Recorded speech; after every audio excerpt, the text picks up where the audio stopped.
Sherry Appleton, welcome to the Ambitious Podcast.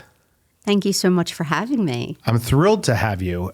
This is super exciting for a number of different reasons, many of which we'll get into. But the main reason that I wanted to chat today was you are just getting home from the Pennsylvania Department of Education Standards Aligned Systems Conference, where you were recognized as one of 12 Pennsylvania State Teacher of the Year finalists for 2025 going into this next school year.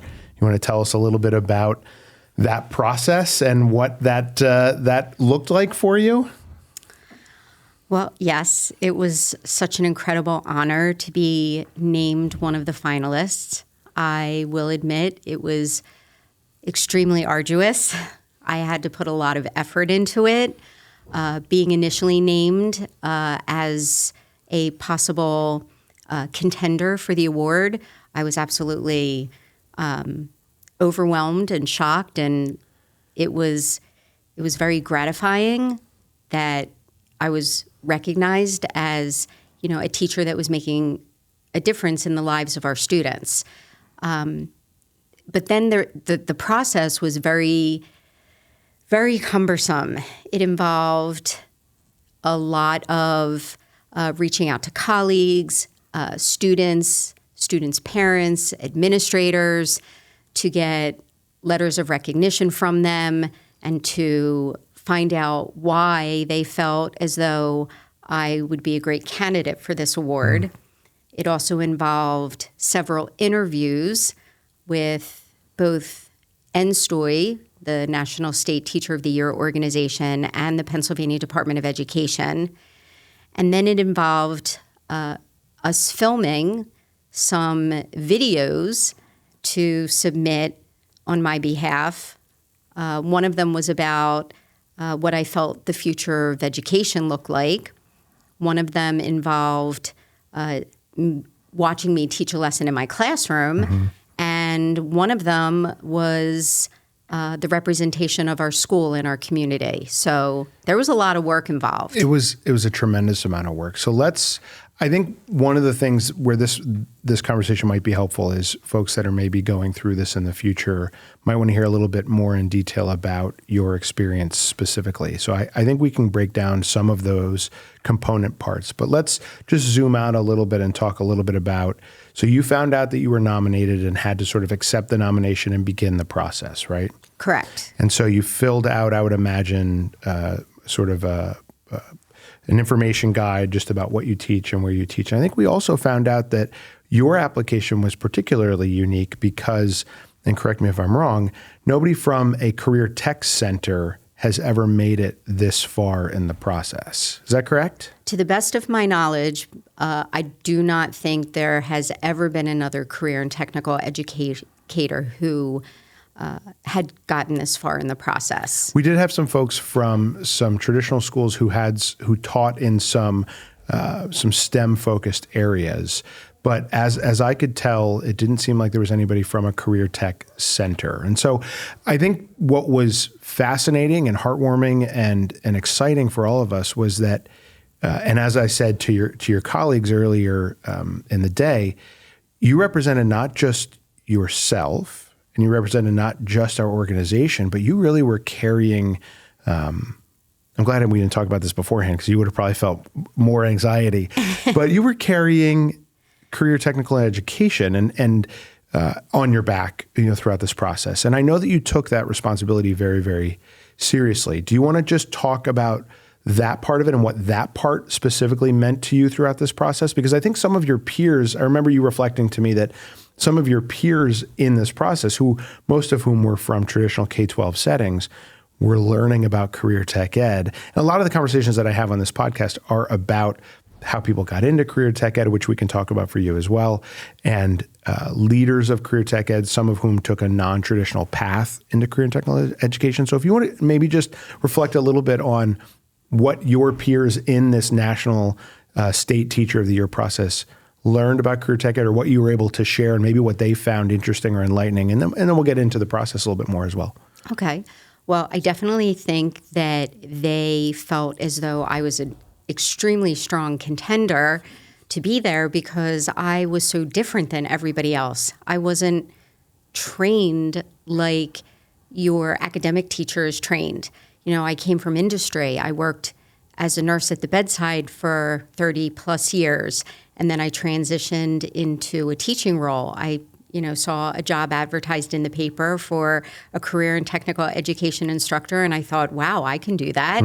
So I think that bringing career and technical education into this national or this state award was really interesting for the other competitors, especially with a lot of the feedback that I was getting at the conference from my fellow educators. They were like, wow, we've never had anybody who worked in career and technical education. And, when I would meet up with people, initially they would say, oh, you're that nursing instructor. And then, of course, I would correct them and say, career and technical education instructor. I remember the one, only in career tech ed, it seems. I remember the one person came up to you, I was standing nearby, and they said, I remember watching your lesson. And I think the quote was, you never made thermometers look so interesting before. Or I never felt like thermometers were so interesting in my life, because the lesson you were talking about was the lesson that you provided was one where you were helping your students decide or learn how to choose the right thermometer for the right application. And so to have that feedback. And the other thing is, when we were sitting at those tables, there were people from this region who said, where do you work? And we said, Middlebucks Institute of Technology. And then they paused. And then they said, wait, MBIT? Mm-hmm. And we said, yes, MBIT. And then we had perhaps the most heartwarming thing I've ever heard said, and it's happened several times, which is, I think you might have saved my child coming to Middlebucks, because in this particular case, this was a former nominee for the State Teacher of the Year award, and she was sharing that her child had a tenuous relationship with school, and when that student came here and was paired with his or her passion and really found meaning and value and learned by doing, they really found purpose and meaning in their education as a whole. And so that was a beautiful thing to hear. But to your point, I was watching the eyes widen and the synapses fire about, wait a second, this is career and technical education, and that is really high quality instruction, and these are really highly qualified educators. And wow, it's nice to see somebody represented from career and tech ed. I don't know if you have any other reflections about that. No, I was just overwhelmed with the fact that I was selected to be a candidate because, it's not your typical academic pathway. Right. So, everybody that I met there, the other 11 finalists, they were English language arts, mathematics, history. Gifted education. And I'm so impressed by them. And at first I thought, wow, it's almost like I had a small case of imposter syndrome. Like, how was I selected to, be an equal to all of these amazing educators who spent years in college learning how to become an educator? And here I come out of industry with a desire to teach future healthcare professionals, and I come into career and technical education, and then I have to learn by doing, and I have to make mistakes in the process, and I need to figure out how to be the best educator that I can be for the students, combining theory and hands-on instruction. Because the hands-on instruction, I knew. Right. But knowing how to teach them the theory or didactic the way a traditional educator teaches their students at, an academic school, it's so different here, Agreed. So that was something that I had to learn in the process. And over the past 9 years, I had to figure out what works and what didn't work, and back to the drawing board. And, the students, they love being here. They love being in class. They love learning. They also love the hands-on way of making that information stick. The other component part of this, and I think one of the reasons that you were such a compelling applicant is because you're tireless in your efforts to both improve your practice, but it's always from a student-centered lens. So you're tireless in improving your practice so that your students can benefit. And what's coming to mind, the reason that I'm saying that right now is you're reflecting on coming from industry and then learning on the job and learning by doing here and learning your pedagogy sort of in stride. But you noticed there was a gap. There was a gap in your classroom learning experience, and you felt like it needed adjusting so that your students can have more clinical opportunities without having, because this is certainly not a hospital. This is a school. This is a high school.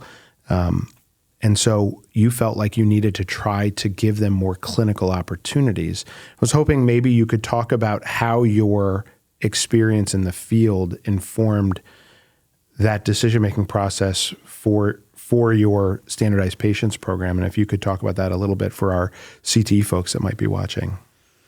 So any teacher can stand up in front of a class and teach a lesson and hope that the student is retaining some of the information.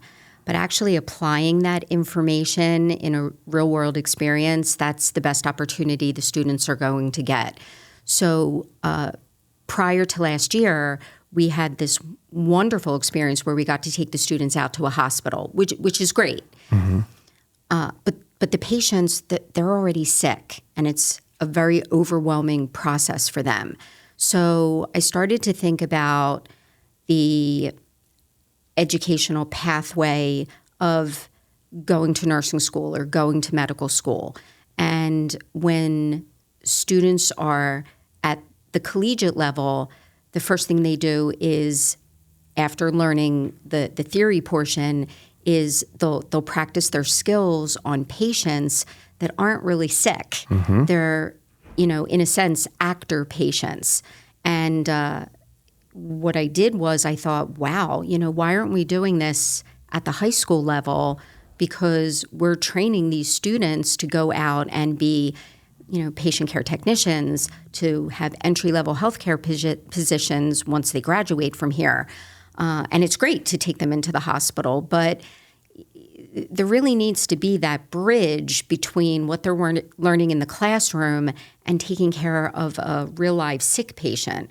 So I reached out to the community and I said, hey, I want to start this standardized patient program where I wanted to bring people in from the community who are not sick, who are interested in helping out our students, and assuming the role of an actor patient, come into the classroom and be able to portray a patient in a scenario where the students could actually practice their skills in the clinic, in the laboratory setting on these patients.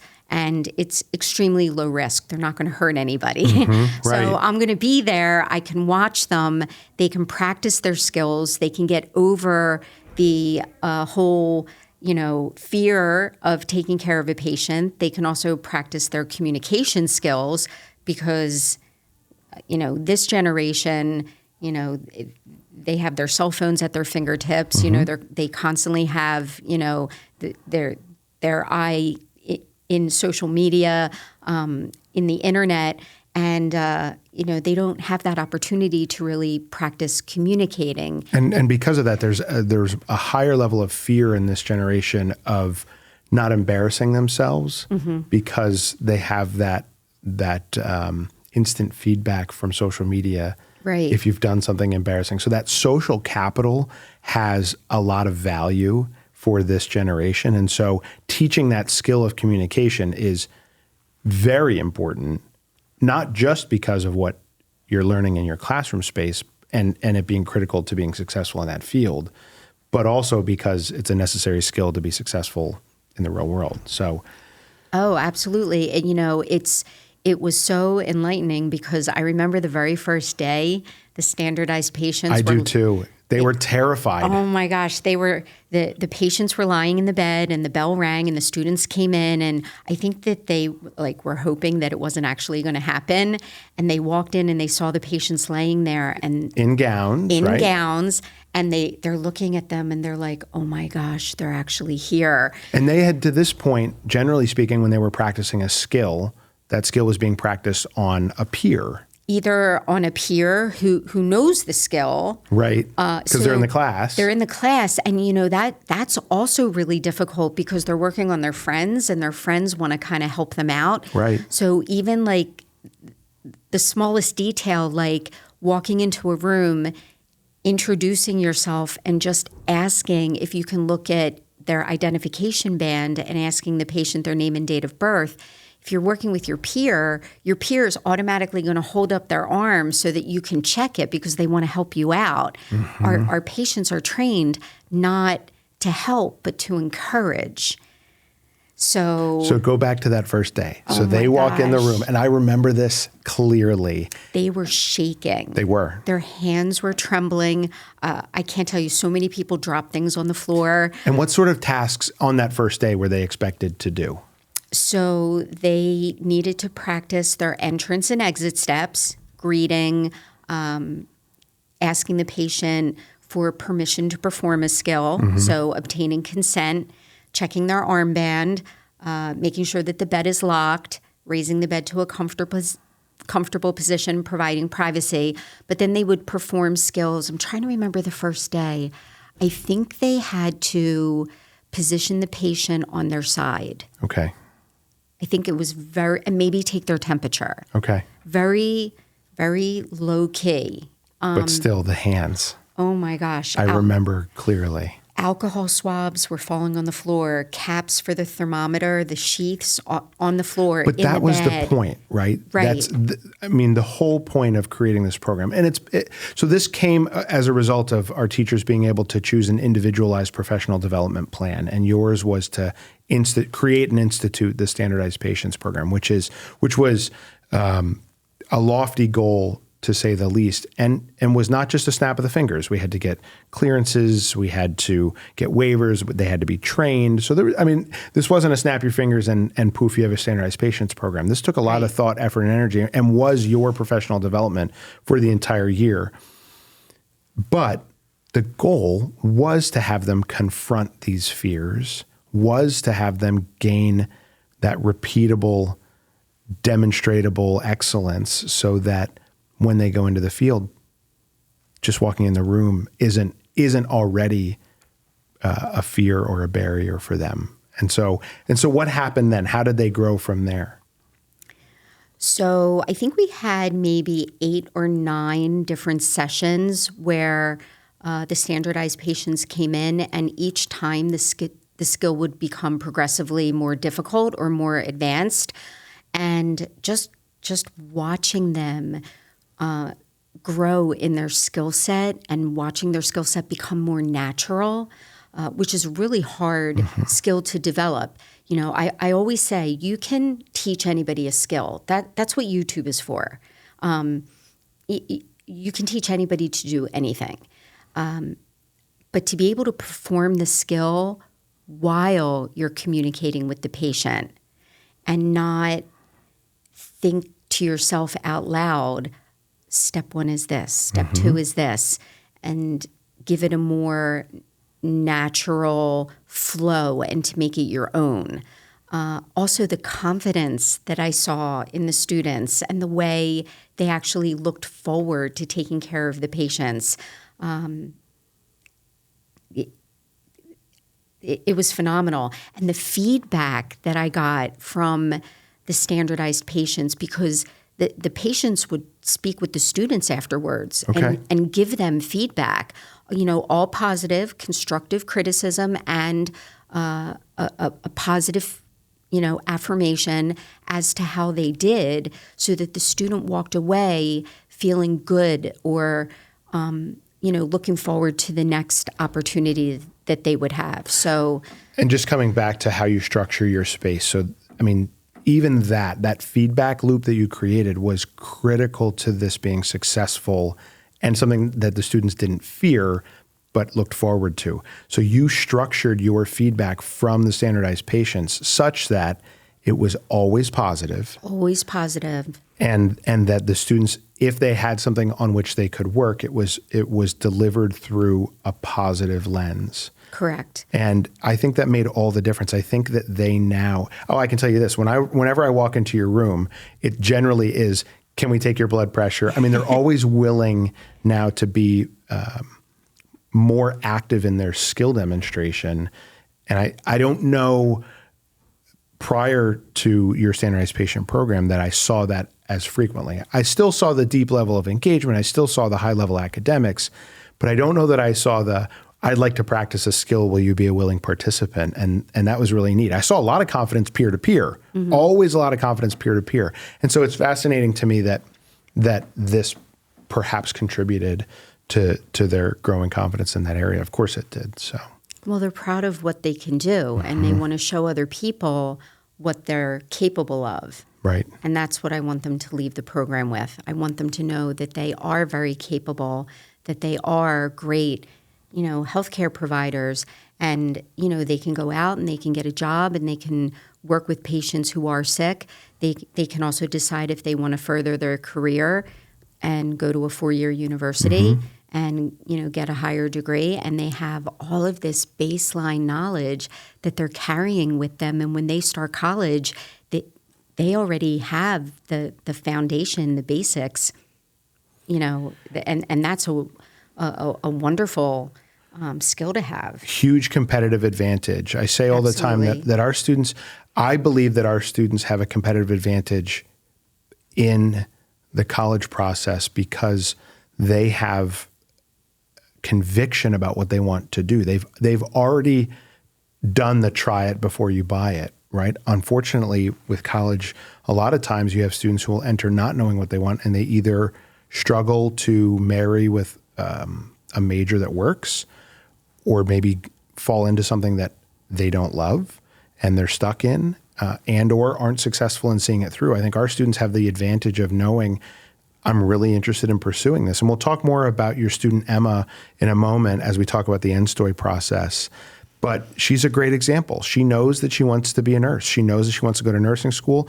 And as I've said in previous talks, when I talk about Emma, Emma knows what a patient looks like in a bed. She's been in a clinical experience. She's seen blood. So these aren't things that she'll have to learn when she's already paying tens of thousands of dollars a year for college. Emma's going into that with a deep level of knowledge about what she wants to do and passion and conviction in that same area. So I agree with you 100%. Our students here can supersize any of their learning at any time that they want to, but they'll leave here with a skill that makes them employable, and also that gives them a family-sustaining wage if they so choose right out of high school, which is, I think, a superpower. That's a powerful skill to have. Oh, absolutely. And just to jump in, please. The students here love the program so much. Not only do they want to excel with their knowledge and their skills, but all of the students here are also a member of HOSA, Health Occupation Student Association. And, we're always reaching for them to do more, because that's what the student wants now. They want to be innovators in their field. They want to be leaders. So I'm really excited because one of the focuses that I have with the students this year is having a couple of the groups of students work on a medical innovation project, just with me guiding them, but they're actually doing the work so they can be an inventor and a creator and an innovator in their field.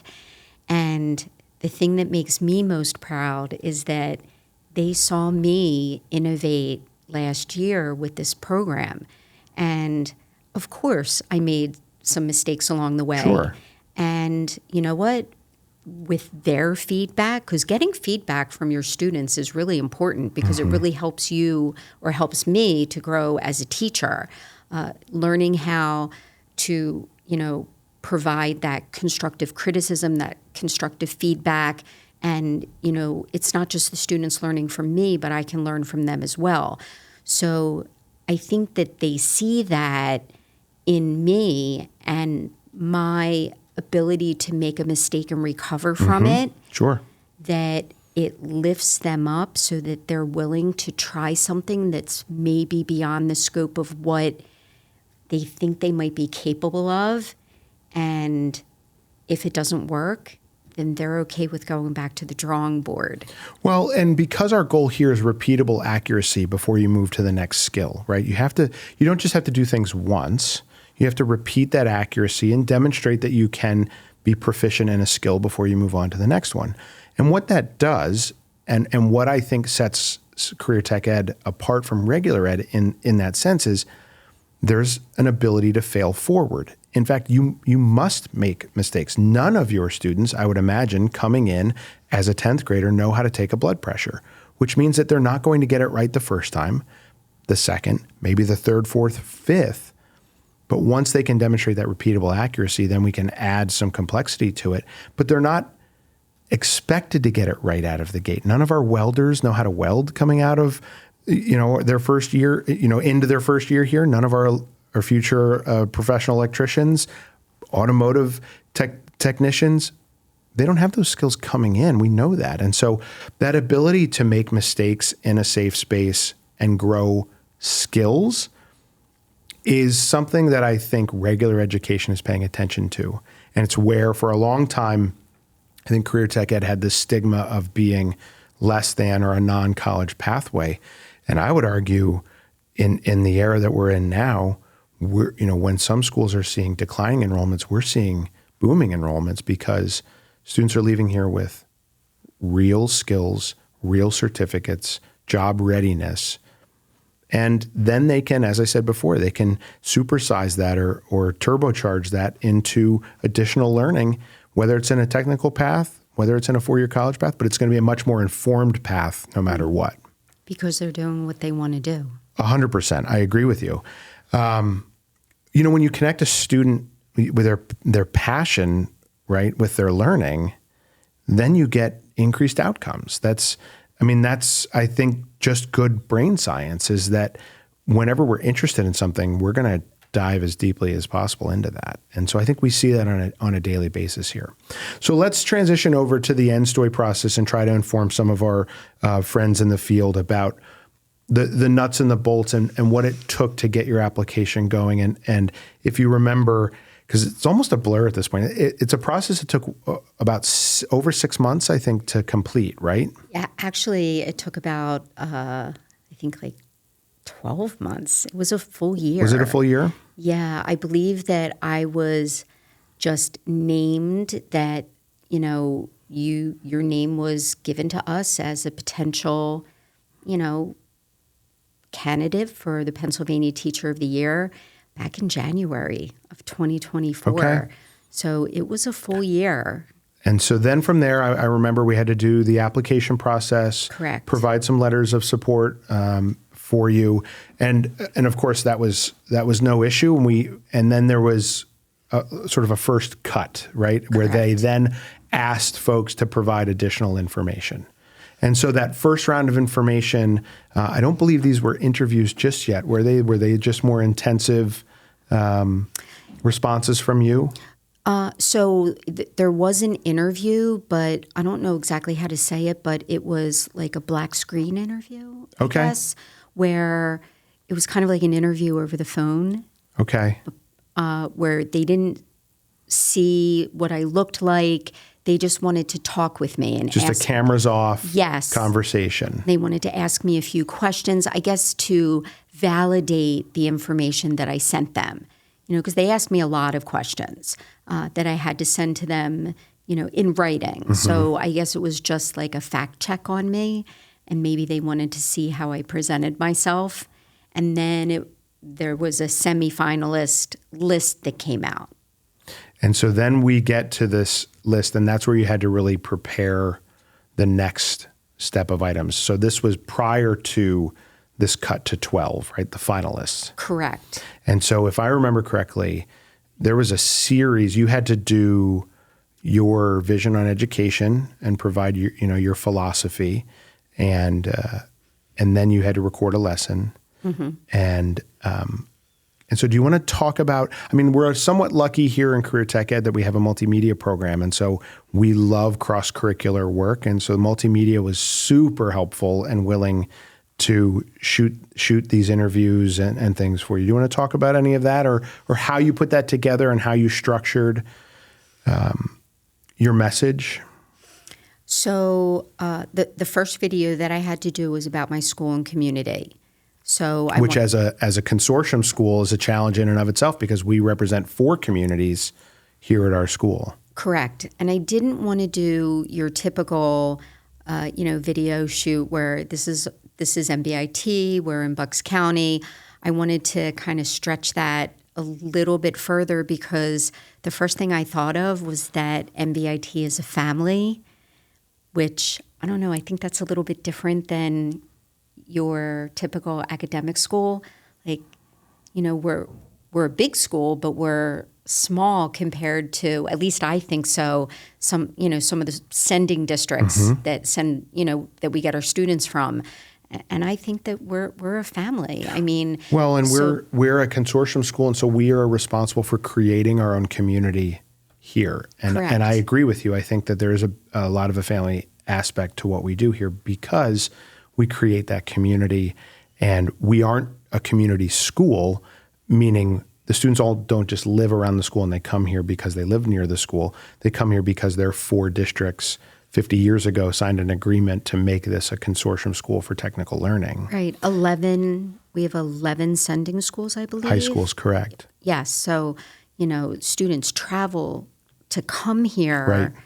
They want to be here. Correct. They're in classes with people who feel the same way that they do, and everybody's goal or ultimate goal is the same, in medical and health, they all want to be healthcare providers. They might want to go into a different profession, but they're all here for the same reason. They want to go out, they want to get a job, they want to be a healthcare provider, they want to help people. But the community that I found in the school is at a different level. I came here as a nurse, advanced my education, got my vocational 1, got my vocational 2 certification, continued school, received my master's in education, and I really needed the help and support of my peers to make it, essentially. I mean, it's hard. It's hard being in the classroom and making that transition. It's hard teaching a class that doesn't last your typical 50 minutes. Our classes are 2 hours and 45 minutes. That takes a lot of work, especially as, a newer teacher. And it's hard to do that and then go to college class at night for your certificate. Correct. So it's almost like you need the support and help of your colleagues. Well said. So when I created the video about our school and our community, my focus was we're a family, which I think was a little outside of the box, and I hope that they recognize that, and I guess they did because I was selected as a finalist. Now, was this the video that you and I had an interaction about right over there in my office? Was it one of these videos that you made that we had a conversation about? No, that was my future of education. The first time I, Go ahead, it's okay. Okay, so that was the third video that I had to do. I had to do almost like a TED Talk on what I felt the future of education looked like. And, I love to write. I think I'm a better writer than I am a speaker, although I'm working on it. And I shot this video and it was horrible. Oh my gosh, it was so bad. And I could not submit it. You were undone. Yeah, completely. You were undone. And I just remember coming down and you just happened to be there. And I looked at you and you look at me and you just said, "Are you okay?" And I was like, "No, I am not okay." And I'm kind of embarrassed, but I think I started crying. I'm pretty sure. You did. I teared up, and you're like, all right, come to my office. And you just listened, and you're like, what's wrong? What can I help you with? And I was like, I don't know. But I was so overwhelmed at that point, because I mean, you were being asked a lot, and it's on a tight timeline. I mean, that's the part that I think there are some stressors built into the system, and I think that it's intentional so that you don't have a chance to overly polish something that maybe isn't there. You have to present who you are, and there's really not enough time to produce something that is inauthentic. correct. And so it's while I understand why it's done, it's a stressor. And remember all the things you just mentioned. You're trying to make engaging, lessons for your students. You're working on your standardized patients program, and now you have all of these things that you're doing, and your expectations of yourself are incredibly high. But you also weren't proud of what you were going to be submitting, and I think we were talking about, your ideas there. And if I remember correctly, you said, so what do you think? And I believe I said to you, do you want me to be nice or do you want me to be honest? And you said, I always want you to be honest. And I said, do you remember what I said? You asked me, well, what do you think about what do you think is the future of education? And I said, and this was a true statement. I said, well, the future of education is artificial intelligence. And you said, boring. I did. But what we ended up doing is we workshopped your idea. Correct. Rather than doing it in front of a camera and staring at a lens and trying to remember all of the things that you wrote down. You and I had a conversation and we sort of just took notes and we talked authentically like we're talking right now. And the conversation flowed and your ideas took shape. And then you were able to reshoot that part of it because you hadn't submitted yet. You were able to reshoot that part of it. And I remember after you shot it, you came back down to my office and you were like, I am so excited to submit that video. And in fact, I think it's really important to mention, we had talked about what we do here and how we have a fail forward mentality here. And I'm pretty sure that you started your second video or third, whichever time you shot it, a certain way. How'd you start it? I believe the first line of my video was, at my first attempt at trying to create this video, I failed. But in doing so, I learned a valuable lesson. Let me explain how this process impacts the future of education. And then what you presented was a very authentic version of yourself. And that is why I think you were successful in becoming a finalist, because your presentation, and this was the same, it was a similar conversation that we had before your black screen interview. I think at one point just said, take all of your notes and take all of your preparation and now put those aside and just be yourself, because you just need to present who you are. And in doing so, you'll either be a good fit for this process or not, but at least you'll be authentic. And I believe that, authenticity has so much value in education, especially now, and especially in the work that we do, right? This is not a fake it till you make it kind of learning experience here in a career tech center. This is authenticity matters. The students are smart. The students are looking to learn from experts. We can't pretend here. We practice here. And so I think that was something that perhaps you learned in this process was there's just no room for trying to give anybody answers that you think they want. You just have to speak your truth. And if you're a fit, you're a fit. And in this case, I think you were a great fit, especially meeting the other 12 finalists. What an incredible group of incredible educators doing great things for kids. Any one of those names could have been called, and they would have been an excellent representation for our state, for our Commonwealth at the national level, because what a high-powered group of individuals. But back to your experience, on top of those videos then, so then you were named as a finalist Correct. at that point. So you now made it through the final submission of videos and interviews. So then as a finalist, if I remember correctly, they said, there's no more work to be done here. No. And so... we have all the information. Correct. We'll make our choice Right. based on what we have, right? Yes. But then they brought you into this community of educators and learners, because now you've got this group of incredibly powerful, engaging educators that are now this cohort. And so do you want to talk about what happened next? So then we started having these monthly meetings. Is that what you're referring to? Right. So that was really interesting because we all get on a Zoom call for the first time. You start eyeing each other up. Oh, yeah. Yeah, we're all looking at each other. Right. And, the list comes out. PDE puts out their list. Congratulations to the 12 finalists for the Pennsylvania Teacher of the Year. And it has, our name and our school. And, I'm Sherry Appleton, so my name's first. Right. Because it's always alphabetical order. And then I had the other 11 names, and I stalked every single one of them to see, oh my gosh, I need to learn about this person. And, I would pull the first person's name up, and I Googled them, and I stalked them, and I went to their school website, and I read about everything that they've done, and I was like, oh my gosh, they're amazing.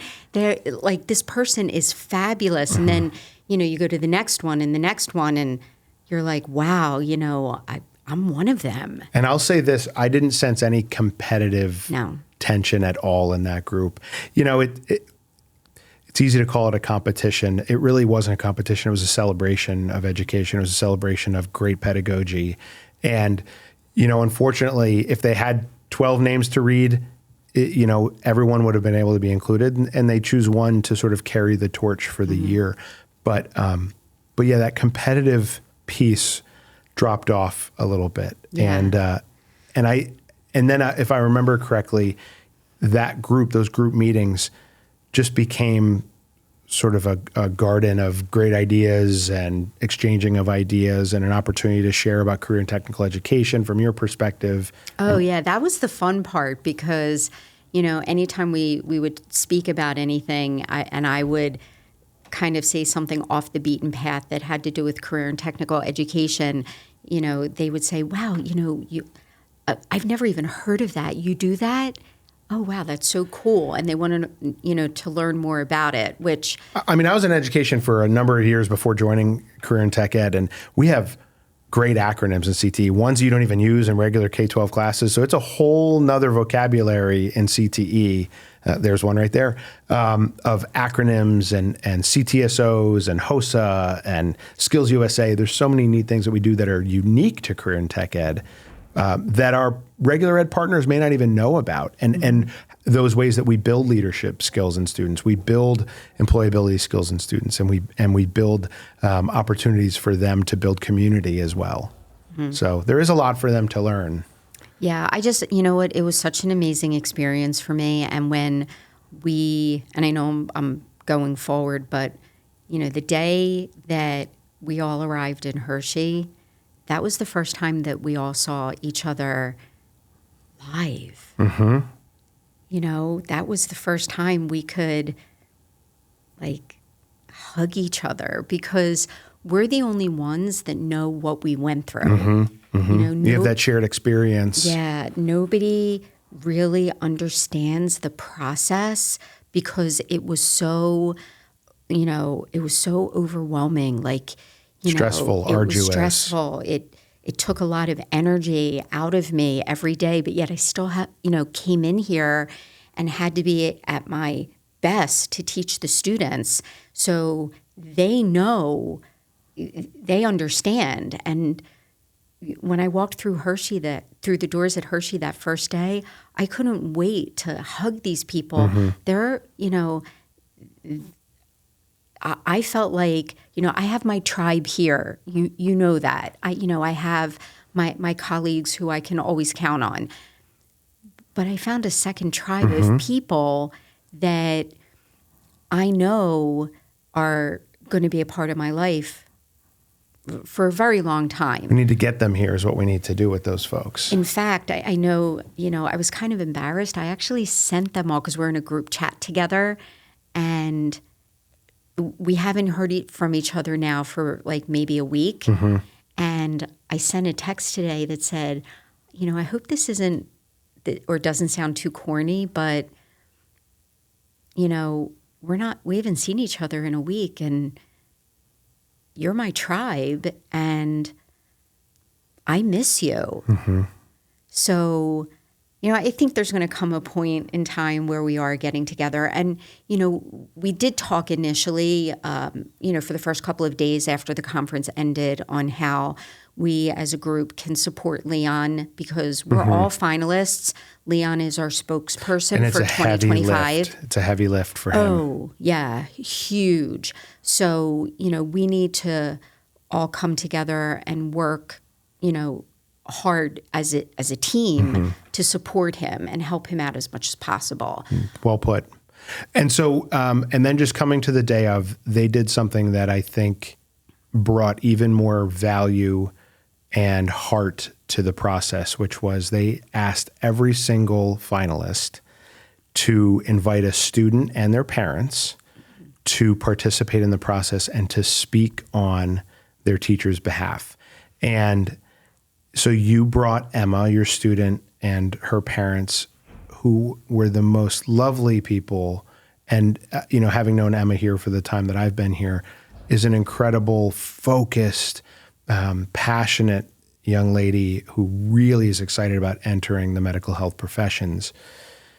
But do you want to talk a little bit just about what was expected of her? And remember, this is K-12. So we had, presenting in a microphone in front of hundreds of people, kindergartners, first graders, I believe the most lively and funny second grader if this student is not on television at some point in the future, TV's missing out because it had the most personality ever. But we also had our high school students. And I'll say this, there was one other student there who was a member of CTSO. She was an FFA student who spoke on a teacher's behalf. And I'll say this, you can tell when a student has been in a CTSO because you can tell that they've had opportunities to lead and opportunities to speak, because Emma and this other student who was an FFA member just commanded presence in the room. But if you could talk about Emma and how she came to be selected and what was expected of her as we wrap up. So Emma was the person that I asked, as far as a student, if she would write a letter about how she felt about me. And her letter that she wrote, that she submitted it first, but she made me a copy and I read it, and it was unbelievable. I didn't even know that she knew some of those things about me. I never went to like a sporting game for her, but in her letter she said, "Oh, Mrs. Appleton goes to sporting games for us, and she supports us."